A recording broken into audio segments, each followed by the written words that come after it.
They did call Mariah Carey Cinderella, and her life really was like that fairy tale. Ragged kid with a great voice and starry-eyed dreams gets a lucky break and is transformed into a pop princess. Mariah Carey, the voice that once lifted millions with songs of hope and love, is now facing the hardest chapter of her life. A stunning announcement from Mariah Carey reveals to People magazine that she has been battling bipolar disorder. Carey saying she has been in denial about her 2001 diagnosis and only recently sought treatment. After decades of inspiring the world through heartbreak and triumph, news of her tragic diagnosis has left fans in disbelief. The woman who turned pain into melody is now fighting a battle beyond the stage, one that may silence her voice forever. Born in chaos, but raised by music. Mariah Carey was born on March 27, 1969, in Huntington, New York. She came into a world already trembling with tension. Her father, Alfred Roy Carey, was a man of quiet strength, an aeronautical engineer with African-American and Venezuelan roots. Her mother, Patricia Carey, was an Irish-American opera singer whose voice once filled grand halls but now echoed in small apartments. Their love was powerful but forbidden in that era. Interracial marriages were rare and often scorned. Neighbors stared, whispers spread, and soon cruelty followed.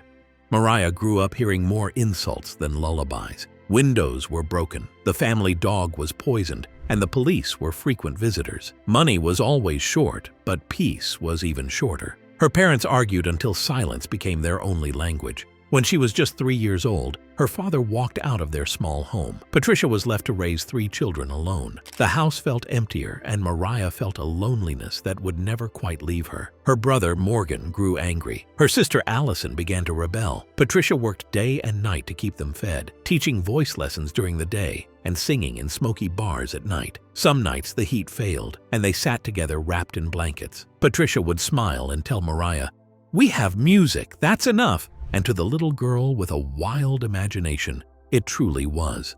At school, she never felt like she belonged. Her mixed skin made her a target. Some said she was too light, others too dark. She started hiding inside her mind, finding comfort in songs instead of people. At just 5 years old, she would sit at a piano that was missing keys and mimic the sound of her mother's arias. Singing made her feel seen. It became her language when the world turned cold. By her teenage years, music was more than a dream. It was her survival. She began recording her own songs and performing whenever she could. Her classmates called her Mirage because she often disappeared, skipping school to sing in studios. That little girl with the trembling voice would soon step into a city that could make or break her forever. As she packed her bags for Manhattan, she thought she was chasing a dream. But she had no idea that same voice would soon echo through every radio on Earth. From hunger to harmony. When Mariah Carey left Long Island for New York City, she was just a teenager carrying a suitcase filled with cassette tapes and dreams bigger than her surroundings. The city was loud and alive, full of promise and danger. It was a place where people came to be seen, but for Mariah, it was a place to survive. Her first apartment was a single room with peeling paint, a broken heater, and a tiny window that barely let the light in. Nights were spent wrapped in her coat because the thin blankets could not keep away the cold. She worked as a waitress, a coat check girl, and sometimes as a backup singer just to afford noodles for dinner. Yet even in the hardest moments, she kept writing music. In 1988, her life changed forever. Mariah had been working as a backup singer for Brenda K. Starr, a pop artist who believed in her. At a record industry party that year, Brenda handed one of Mariah's demo tapes to Tommy Mottola, the head of Columbia Records. He took it home and played it in his car, and her voice stopped him in his tracks. He played the tape again and again, unable to believe that such power could come from someone unknown. He turned his car around that night, determined to find her. When Mariah got the news that Tommy wanted to meet, she cried with disbelief. All those nights of hunger, loneliness, and rejection suddenly made sense. In 1990, her debut album was released, and her first single, Vision of Love, became a global anthem. People everywhere were moved by her voice, calling it angelic, calling her a miracle. For the first time, the world was listening. But every fairy tale has a price. and hers was waiting behind the gates of a mansion that would soon become her cage. Marriage to Tommy Mottola. When Mariah Carey met Tommy Mottola, he was one of the most powerful men in the music industry. To the outside world, their connection seemed magical, the perfect partnership of talent and power. When they married on June 5, 1993, the media called it a fairy tale.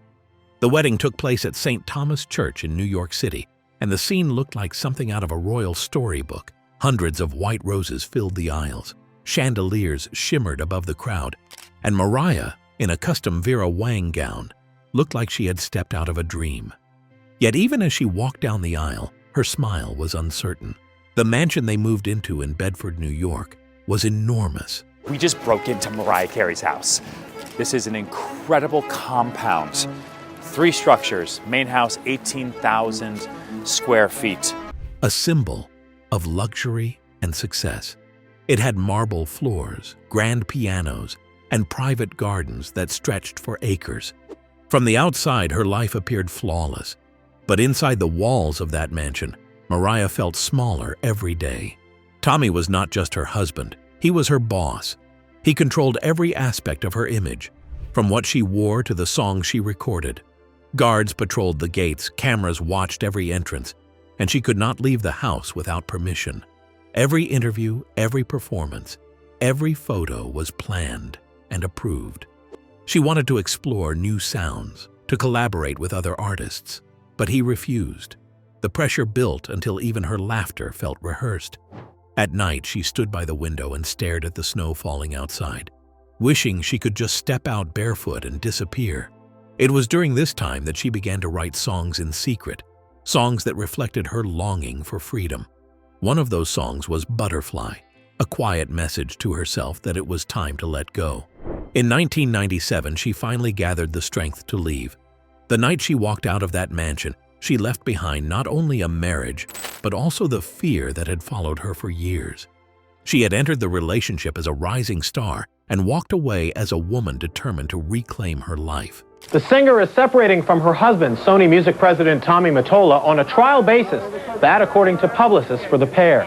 They were married in June 1993. Free at last, Mariah was about to discover that love could bring healing, but it could also burn so brightly that it left her heart scarred forever. Derek Jeter and Luis Miguel. When Mariah walked away from her marriage, she felt like she had been released from a lifetime of silence. Freedom felt both beautiful and frightening. For the first time in years, she could make her own choices. In 1997, she met Derek Jeter, the young and charming baseball star who was already a hero in New York. They met at a dinner through mutual friends, and there was something quiet but real in the way he looked at her. He did not see the global superstar who filled stadiums and magazine covers. He saw a woman trying to breathe again. Their relationship was gentle and simple, two people who shared laughter, long talks, and quiet walks. Derek came from a mixed background too, and for Mariah, that connection brought comfort. He understood the confusion she had always felt growing up between two worlds. They spent evenings on rooftops, watching the city that had both broken and built her. He became the calm after the storm. For almost a year, they shared a peace she had never known. When they finally parted ways, there was no anger or betrayal, only gratitude. Derek had shown her that love could be kind, that affection did not need to control or cage her. Then, in 1999, love found her again, this time wrapped in fire and glamour. Luis Miguel, known as El Sol de Mexico, was one of the most famous singers in the Latin world. He was passionate, magnetic, and lived with a confidence that both thrilled and terrified her. They met in Aspen, and from the moment they spoke, there was a spark neither could ignore. Their love was fast, dazzling, and full of energy. Private jets, seaside dinners, and music that flowed between them like sunlight. For over 2 years, they lived in that rhythm of intensity and affection. But fame has a way of exhausting even the strongest hearts. Mariah and Luis both belonged to worlds that demanded too much. She wanted quiet moments while he thrived on performance and travel. Slowly, the joy began to fade.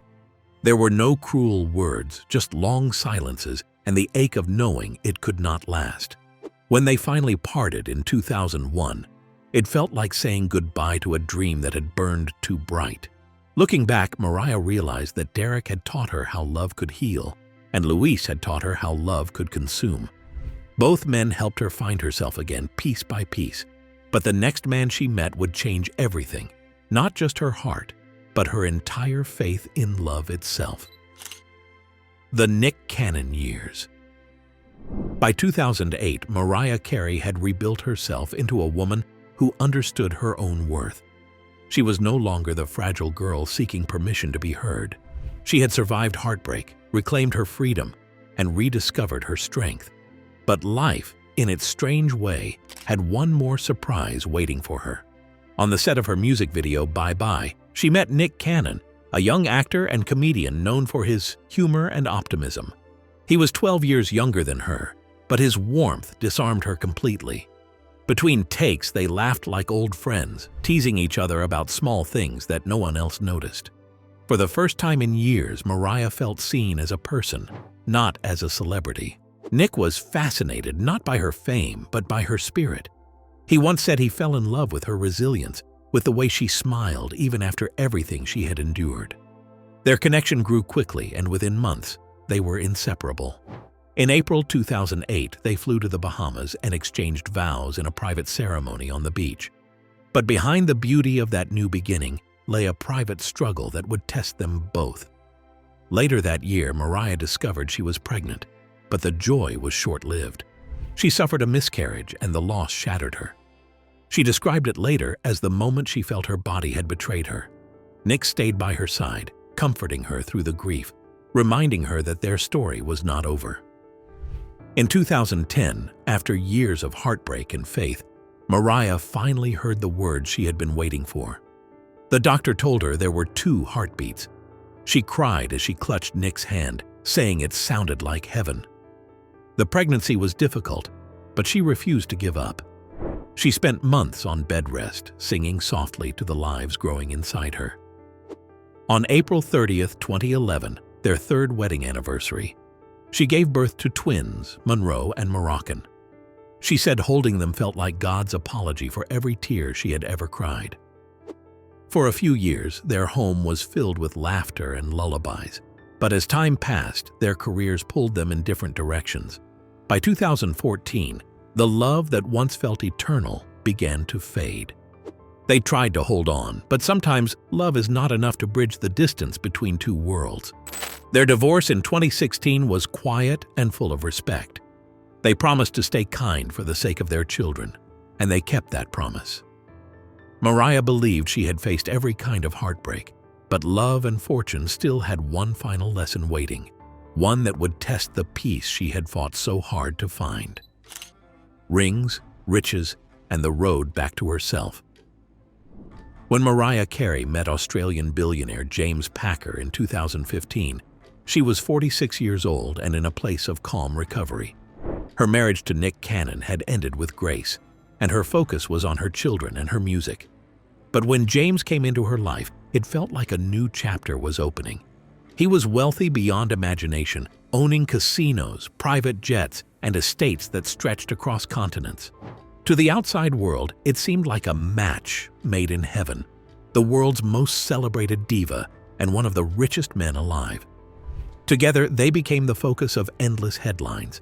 They traveled the world on luxury yachts, attended exclusive galas, and appeared inseparable. James showered Mariah with gifts, but what drew her in was not his money. It was the calm she thought he could bring. After years of chaos and heartbreak, she wanted peace, and for a while she believed she had found it.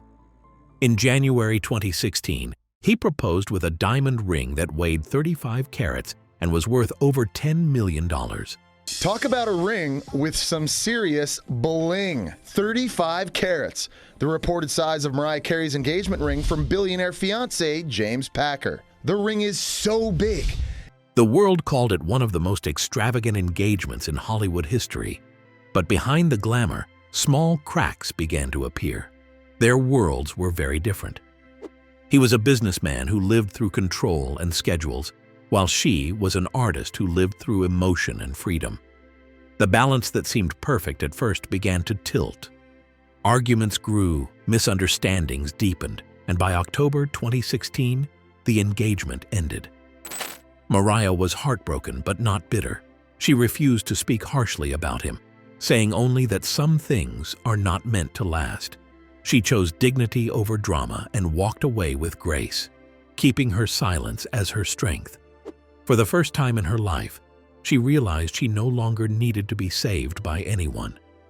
A few months later, someone familiar stepped back into her life. Brian Tanaka, her longtime backup dancer and creative partner, had known her for years.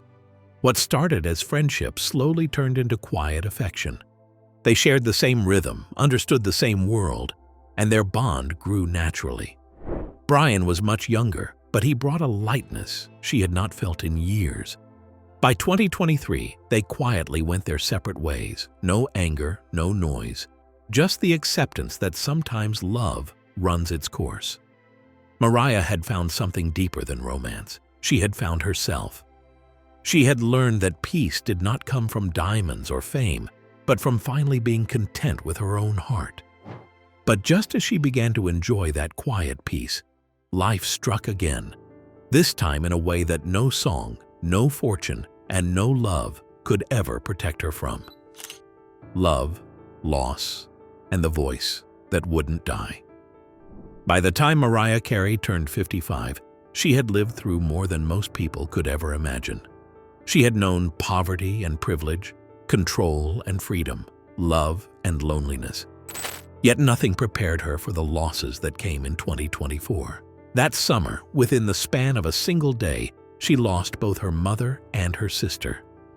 Patricia Carey, the woman who had once taught her how to sing by candlelight, passed away peacefully in her sleep at the age of 87.